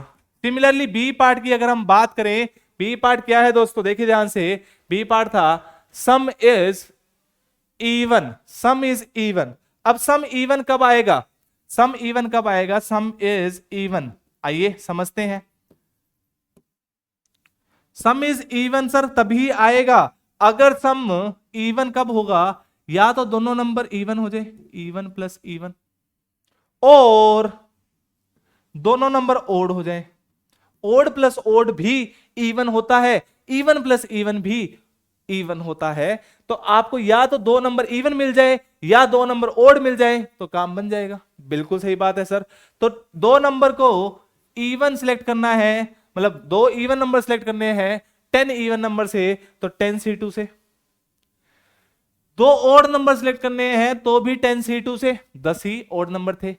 अब इन दोनों के बीच में मल्टीप्लीकेशन आएगा या प्लस आएगा, मैं बोलूंगा प्लस आएगा। क्यों, क्योंकि अगर आपका ये इवेंट भी हो जाएगा तो भी आपका ये काम बन जाएगा, अगर इकलौता ये इवेंट हुआ तो भी आपका काम बन जाएगा। इस केस की तरह नहीं है जिसमें ये दोनों के होने के बाद ही आपका जो रिक्वायर्ड इवेंट था वो हो जाए, तो इसलिए यहां पे प्लस का साइन आएगा। तो you can say this is written as twice of 10 C2 which is 2 into 10 up 10 C2 कितना होता है, 45 होता है ना, लिख दूं क्या डायरेक्टली, चलो कोई बात नहीं बता देते हैं। फिर कहते हो कि सर आप इतनी जल्दी कर लेते हो, हम कैसे कर लेंगे, 2 इंटू, देखो ध्यान से 8 से 8 कर गया, 10 इंटू 9/2 45, तो ये कितने केस आ गए, 90 आ गए।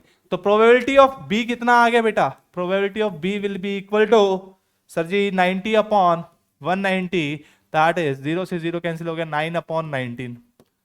ठीक है सर। अब थर्ड केस में क्या बोल रहे हैं वो, थर्ड केस में कह रहे हैं कि selected pair is twin prime. अब ये ट्विन प्राइम क्या होता है, ये प्रोबेबिलिटी ऑफ सी आपने हमें बताना है, या probability of twin prime. Twin और प्राइम बस हिंट दे दिया मैंने, दो नंबर सिलेक्ट किए थे वो ट्विन प्राइम होने चाहिए, है ना, ट्विन प्राइम, ट्विन प्राइम 3 5 5 7 है ना, ऐसे कितने पेयर होंगे, ट्विन प्राइम क्या होते हैं ये भी बताइएगा, तो बच्चे भूल जाते हैं, इसकी प्रोबेबिलिटी आप खुद बताइएगा। चलिए सर नेक्स्ट क्वेश्चन पे चलते हैं।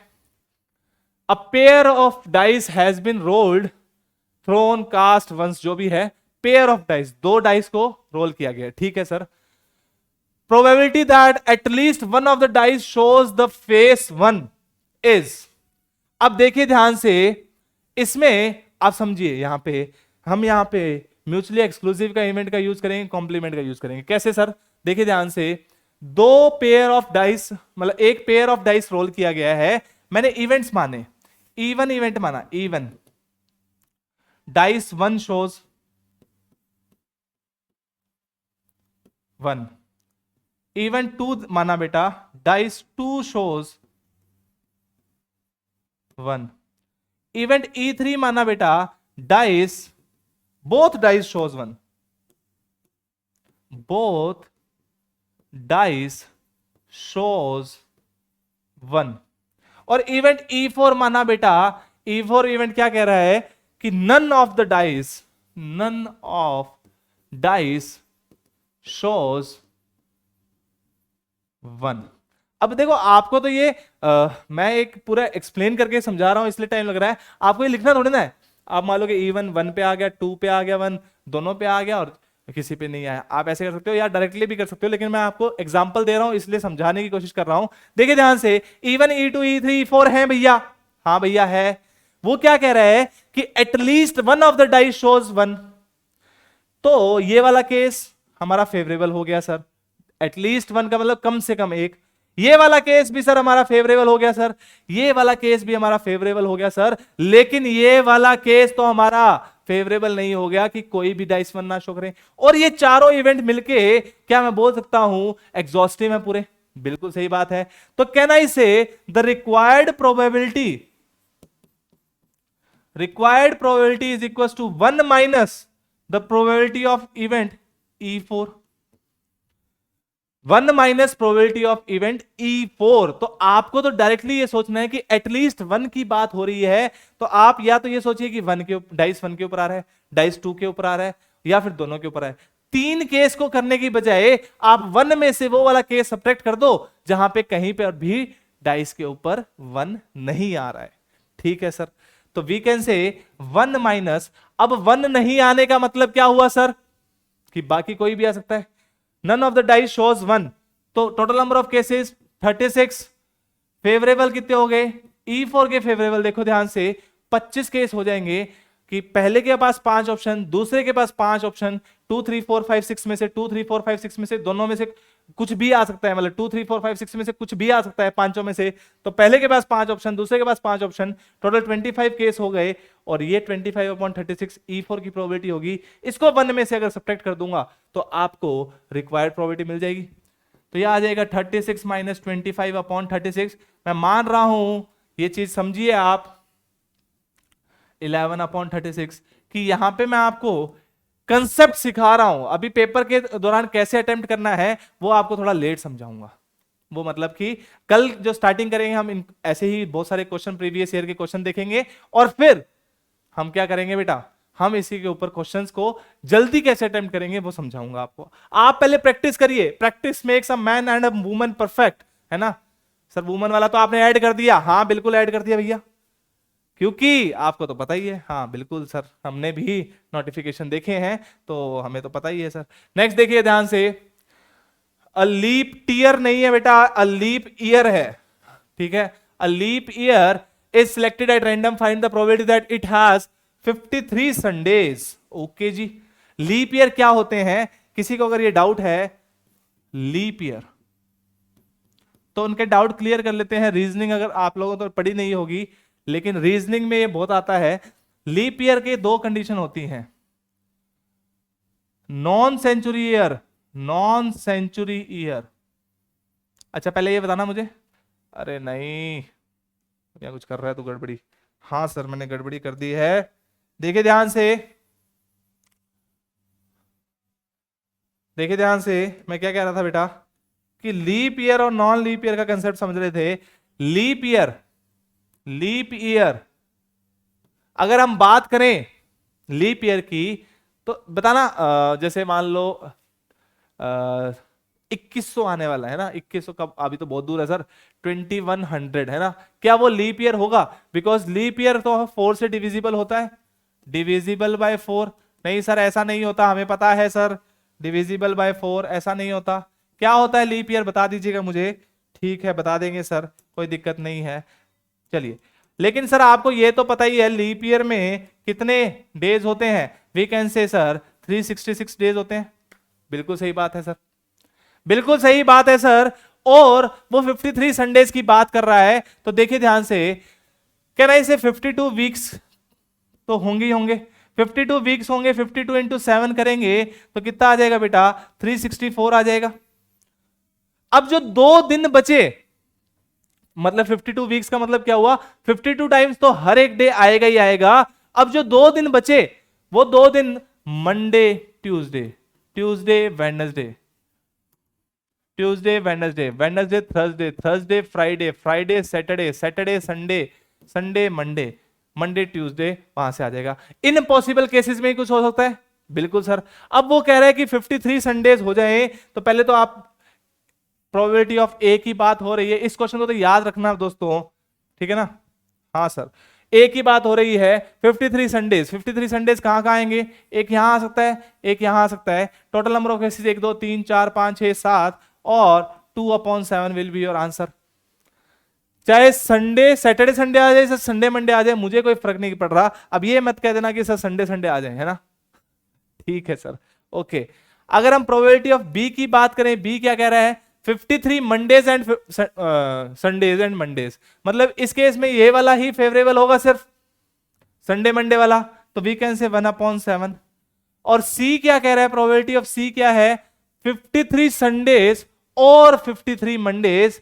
तो कौन कौन से केस आएंगे बेटा, चाहे 53 संडे हो, चाहे 53 मंडे हो, चाहे दोनों हो, काम बन जाएगा।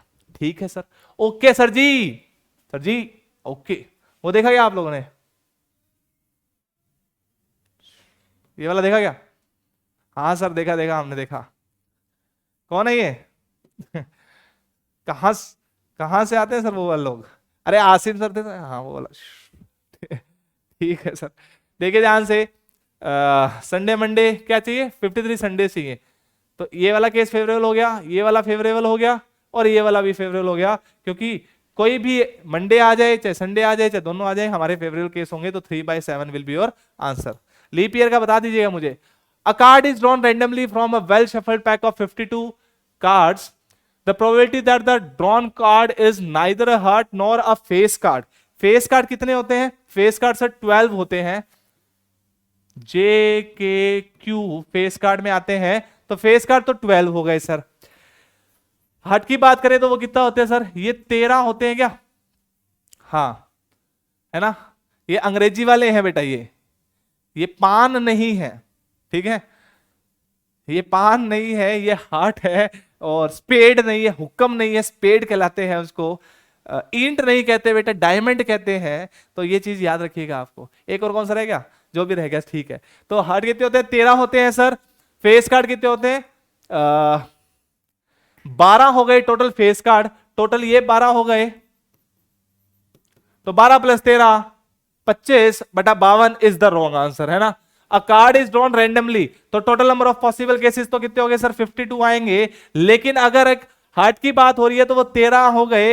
इन 13 के अंदर जे के क्यू भी इंक्लूड हो गए हैं, तो अब ये 9 और बचे हैं टोटल। तो ये 22 केसेस हो गए टोटल। तो 13 + 9 दैट इज 22। तो 22/52 विल बी योर आंसर। तो कितना आ जाएगा? 11/26 विल बी योर आंसर।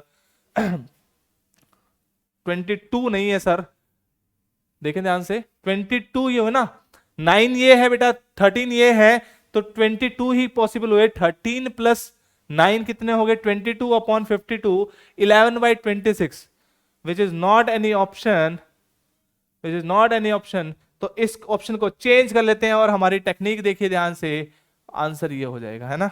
ठीक है सर। कुछ गलत तो नहीं कर रहे दोस्तों? देख लीजिए, नाइदर हार्ट 13, और हो गलती कर दी सर। नाइदर है हार्ट नॉर ये चाहिए, तो 22 केसेस तो ये हो जाएंगे। अरे अरे मालिक क्या करवा रहे हो? देखिए ध्यान से, दोबारा समझते हैं क्वेश्चन को। ये तो गड़बड़ी कर दी सर आपने। अभी भी ऑप्शन मैच नहीं करेगा तो ऑप्शन को रब कर लेंगे। नाइदर है हार्ट नॉर अ फेस कार्ड, तो 13 तो हार्ट होते हैं बेटा, और 12 फेस कार्ड होते हैं।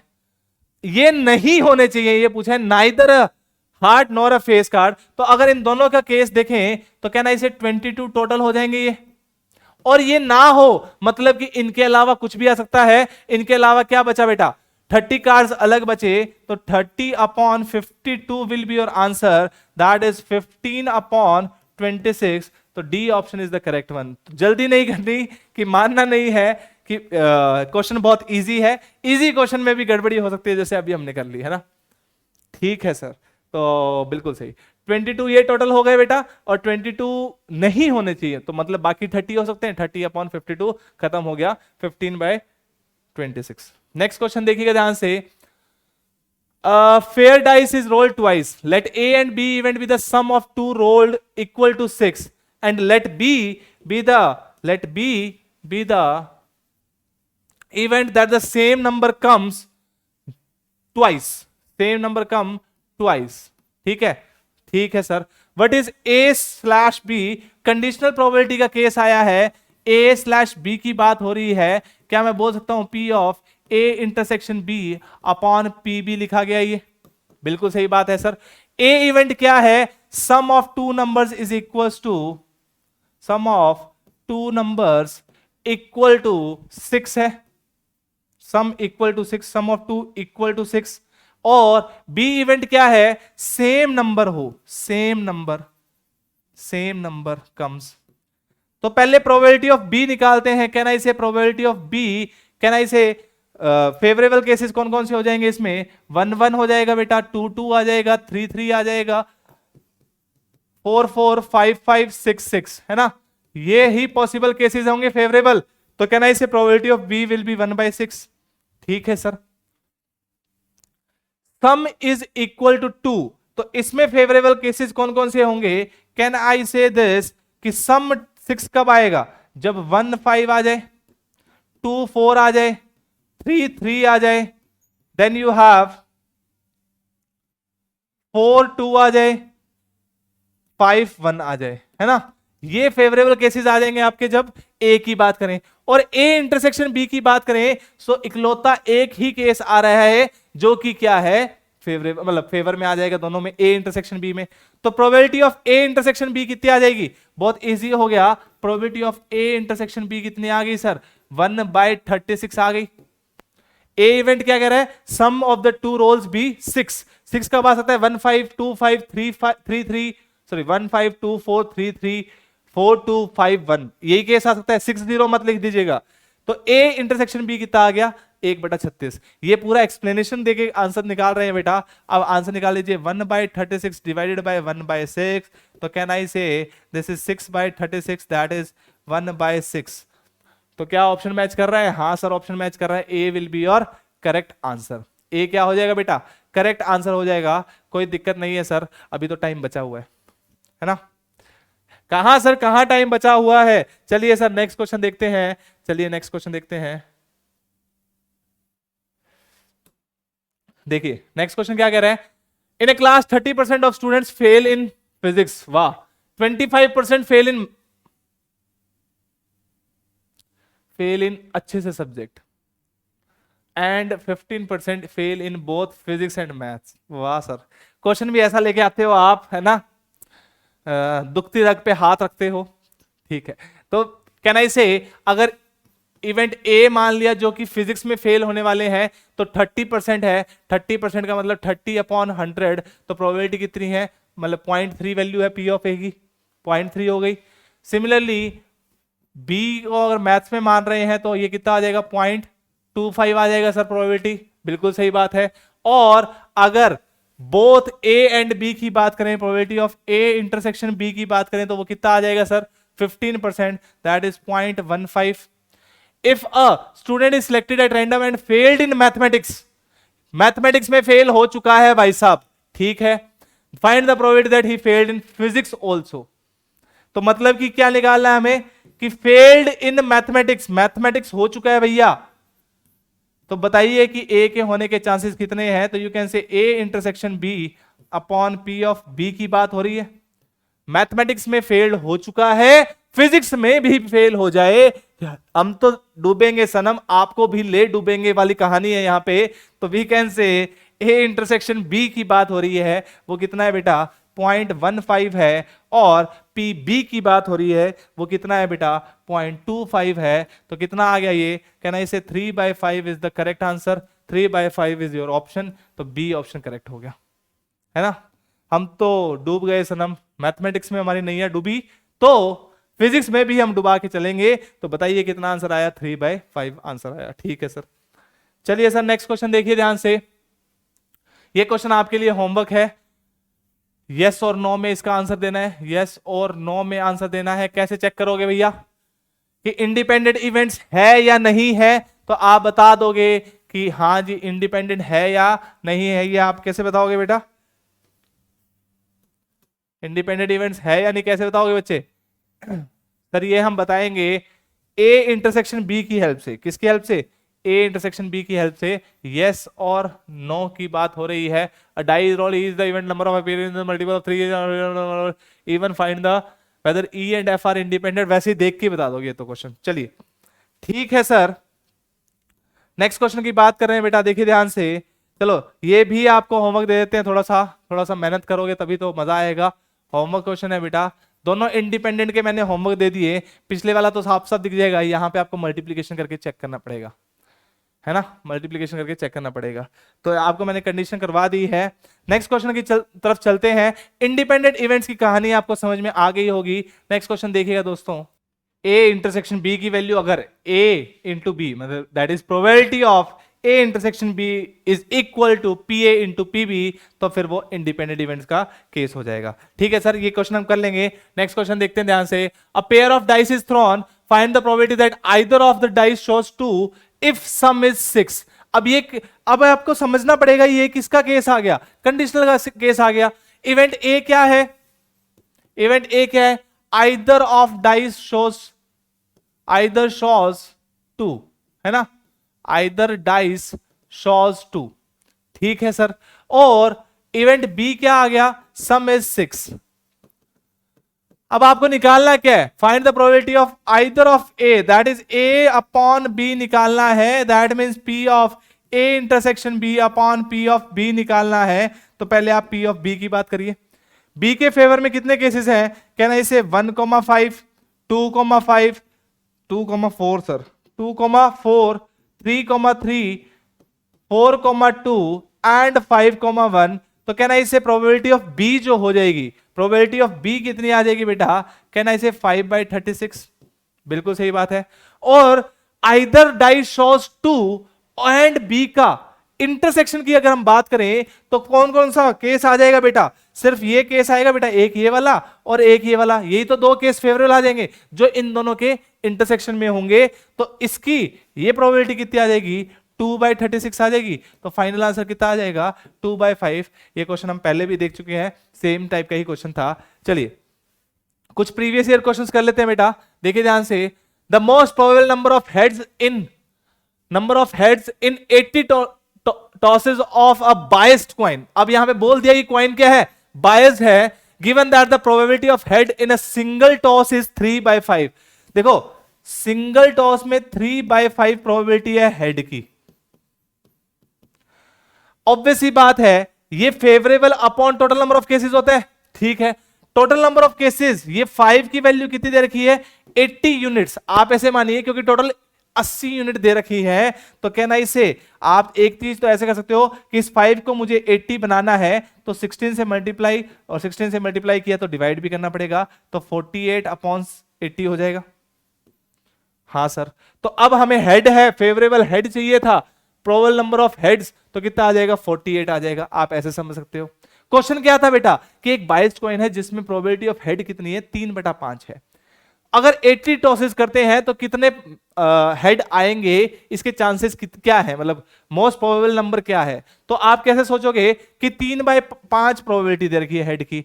5 क्या होता है, टोटल नंबर ऑफ केसेस, मतलब 5 की वैल्यू 80 यूनिट्स। 80 यूनिट्स मतलब कैसे आ रहा होगा, इंटू 16 करने पे आ रहा होगा। तो ऑब्वियस ही बात है 3 को भी आप कितना करोगे, इंटू 16 करोगे सर, इंटू 16 करोगे और ये 48 यूनिट्स आ जाएगा, और यू कैन से 48 हेड्स आ जाएंगे। तो आंसर क्या हो गया, 48। सिंपल क्वेश्चन, सिंपल जवाब। नेक्स्ट क्वेश्चन देखिए, a card is drawn from the well shuffled pack of 52 cards, the probability of it being a spade, spade कितने होंगे बेटा, 13। क्वीन कितनी होती है, टोटल 4, उनमें से एक स्पेड वाली हो जाएगी, तो टोटल केसेस कितने हो जाएंगे, 16 हो जाएंगे। क्या चाहिए, probability of the card being a spade और क्वीन, तो favourable 16 cases, total number of cases 52, 16/52। कहना इसे 4 से 4/13 आ रहा है, और डी ऑप्शन आपका मैच कर जाएगा, डी ऑप्शन मैच कर जाएगा। ये इजी क्वेश्चन है, कल के लेक्चर में, सॉरी परसों के लेक्चर में हम आपको इससे ही स्टार्ट करेंगे, अच्छे अच्छे क्वेश्चन से स्टार्ट करेंगे। और अभी तो ये सिर्फ ऐसे है, लो जी आसान क्वेश्चन कर लो, लेकिन अच्छे क्वेश्चंस करेंगे हम नेक्स्ट लेक्चर में। आज बेसिक लेक्चर था प्रोबेबिलिटी का, मजा तो अगली बार आएगा। मजा कैसे आएगा, बेस थ्योरम पढ़ेंगे बेटा, ऐसी थ्योरम जैसे कि मैं एक एग्जांपल देता हूं कि 3 बॉक्सेस है, लेट अस अज्यूम, उनमें रेड और व्हाइट बॉल्स हैं, लेट अस अज्यूम, और कितनी है, 3 4 4 4 5 3 ऐसे बॉल्स हैं, है ना, ठीक है सर। तो एक बॉल रैंडमली निकाली, किसमें से निकाली ये नहीं पता, एक बॉल निकाली और वो देखी तो वो रेड निकली। तो बताइए रेड, अगर वो बॉल रेड है तो क्या चांसेस हैं कि वो बॉक्स 1 में से आई होंगी। रिवर्स प्रोबेबिलिटी की बात करते हैं हम, बेस थ्योरम पढ़ेंगे, बड़ा मजा आएगा, इंटरेस्टिंग सी थ्योरम, उसके ऊपर क्वेश्चन भी पूछे जाते हैं, तो वो पढ़ेंगे। चलिए नेक्स्ट क्वेश्चन देखते हैं बेटा। A ticket is drawn at random from the tickets numbered 1 to 10. The probability that the ticket number has number which is multiple of 2 or 3. तो फेवरेबल केस कितने आ गए, 2 4 6 8 और 10 है, ठीक है सर। 3 के मल्टीपल कितने आ जाएंगे बेटा, 3 6 पहले से काउंट हो गया और 9 और आ जाएंगे, 5 ये 6 7 ये total favourable 7, total number of cases 10, 7/10 will be your answer, है ना। 3, 6, 9, 3 के मल्टीपल, 2 के मल्टीपल, 2, 4, 6, 8, 10, दोनों के मल्टीपल पहले से लिख दिए, और लिखा हुआ है तो दोनों के मल्टीपल, तो 7/10 will be your answer. A dice is thrown twice. The probability that at least one of the throws comes up with the number 3. Okay, sir. तो कैन आई से 1 माइनस ए बार कर दीजिए, ए कॉम्प्लीमेंट कर दीजिए, और you can say A complement का मतलब क्या हुआ कि दोनों डाइस के ऊपर 3 ना आए। 3 ना आने का मतलब क्या हुआ, 1 माइनस पहले के पास 5 ऑप्शन, दूसरे ऊपर 5 ऑप्शन, तो कैन आई से 11/36 विल बी योर आंसर। कैसे किया sir? Simple question, simple answer, answer B will be the correct one. ये क्वेश्चन हम पहले भी कर चुके हैं। अगला सवाल और आपका जवाब, नहीं हमारा जवाब। ऐसे कैसे सारे क्वेश्चन आपको करवाने दे? तो देखिए ध्यान से, a committee of 3 is to be chosen from a group of 4 men and 5 women if the selection is made at random. At random selection बोल दिया तो टोटल नंबर ऑफ केसेस कितने होंगे? 4 और 5, टोटल 9 लोग हैं। 9 में से कितने की कमेटी चूज करनी है? 9C3, total number of cases हो गए। Then the probability that the 2 of the members of the committee are men is given by, तो कैन आई से अब मुझे क्या सिलेक्ट करने हैं? 4 में से 2 मेन सिलेक्ट करने हैं, 4C2, और इनटू अब एक और करना है क्योंकि वो वुमेन होगी, that 2 of the member, exact 2 बोला है यहां पे, तो 4C2 से आपने 2 मेन सिलेक्ट कर लिए और 5C1 से आपने एक वुमेन को सिलेक्ट कर लिया, तो ये आपके दोनों को मल्टीप्लाई करोगे तो फेवरेबल नंबर केसेस हो जाएंगे। बिल्कुल सही बात है सर। तो ये 4 factorial upon 2 factorial into 2 factorial into 5 factorial upon 4 factorial into 1 factorial, यही तो बात हुई, upon 9 factorial into 9 factorial upon 3 factorial into 6 factorial. इसको सॉल्व करना, आपका आंसर आ जाएगा। देखिए ध्यान से, ये क्या लिखा हुआ है? 3 factorial into 5, that is 6 into 5 लिखा हुआ ऊपर की साइड, है ना। बिल्कुल सही बात है सर। इधर क्या लिखा हुआ है sir? 9 into 7, 8 into 7 upon 3 factorial, that is 3 times 2 times, तो ये लिखा हुआ है। ठीक है सर, ये 1 टाइम, ये 2 टाइम, ये 1 टाइम, ये 2 टाइम। क्या कर रहे हो सर? 1 2 1 2 कर रहे हो sir. 5/14 is your answer, 5/14 will be your answer, that is B option. तो बी ऑप्शन इसका में करेक्ट हो जाएगा, क्योंकि कैसे सिलेक्ट किया बेटा? पीएनसी की, बेसिक पीएनसी की हेल्प से। तो आज हमने कंडीशनल प्रोबेबिलिटी के कुछ क्वेश्चंस देखे, कुछ क्वेश्चंस हमने बेसिक पीएनसी के देखे, और आज के लिए इतना ही रखते हैं दोस्तों। अगले लेक्चर में प्रोबेबिलिटी के जबरदस्त सवाल, जबरदस्त जवाब, जबरदस्त ट्रिक्स, जबरदस्त कंसेप्ट्स के साथ दोबारा मिलेंगे। तब तक के लिए please take care of yourself. अरे सर ऐसे कैसे, ऐसे कैसे सर ऐसे कैसे? तो प्लीज हंसते रहिए, मुस्कुराते रहिए, मस्त रहिए और व्यस्त रहिए। Please take care of yourself and of your family. Tata bye bye, take care.